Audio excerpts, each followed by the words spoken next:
Nggak asing dong dengan istilah Kanban dan Scrum, terutama kamu yang kerja di perusahaan yang menerapkan metodologi Agile.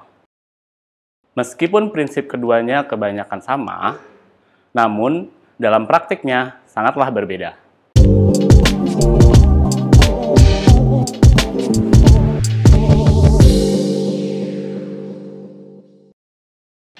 Hai, gue Seno and welcome to Career Insight. Pada Career Insight kali ini, gue akan membahas perbedaan Kanban dan Scrum. Sebelum masuk pembahasan, jangan lupa klik tombol subscribe-nya dan hidupin loncengnya. Keep on watching. Nggak asing dong dengan istilah Kanban dan Scrum, terutama kamu yang kerja di perusahaan yang menerapkan metodologi Agile. Keduanya sama-sama merupakan framework yang membantu tim dalam mengikuti Agile Manifesto dalam menyelesaikan masalah. Meskipun prinsip keduanya kebanyakan sama, namun dalam praktiknya sangatlah berbeda.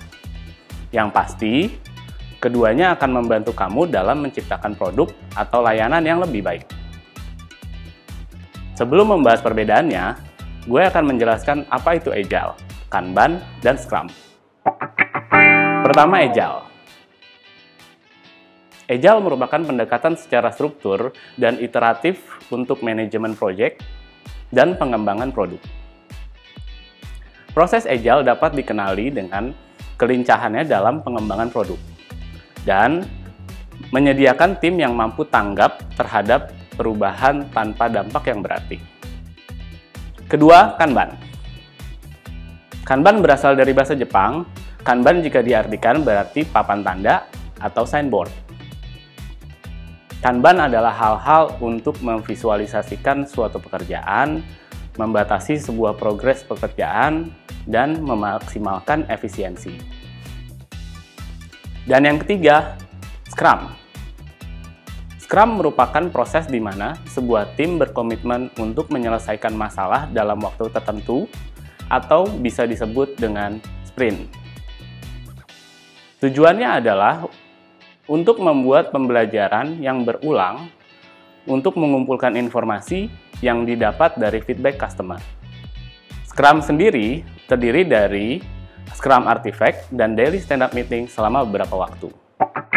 Apa perbedaan antara Scrum dan Kanban?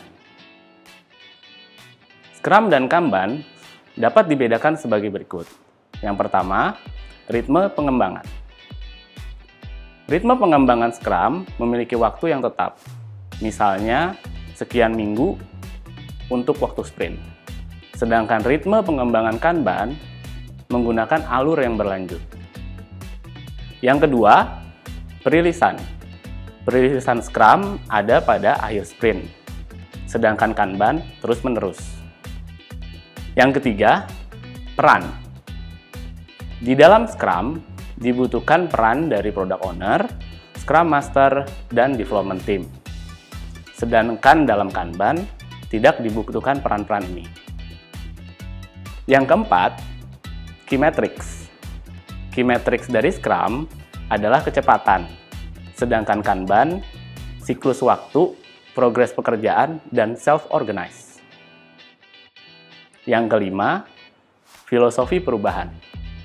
Dalam Scrum, tim tidak dapat melakukan perubahan selama sprint, sedangkan pada Kanban, perubahan dapat dilakukan kapan saja. Kapan waktu yang tepat untuk memilih Scrum dan Kanban? Jika bisnis kamu atau perusahaan kamu masih menggunakan metode tradisional dalam pembagian tugasnya, lebih baik menggunakan Kanban untuk menciptakan sebuah budaya yang transparansi dalam pekerjaan. Jika bisnis kamu atau perusahaan kamu dapat membayar Product Owner dan Scrum Master, maka Scrum menjadi pilihan yang tepat. Terima kasih sudah menonton sampai akhir. Jika videonya bermanfaat, jangan lupa like dan share ya. Atau, kamu sedang mencari kerja, kamu bisa visit dan sign up melalui website kami www.ecruit.com. Bye-bye.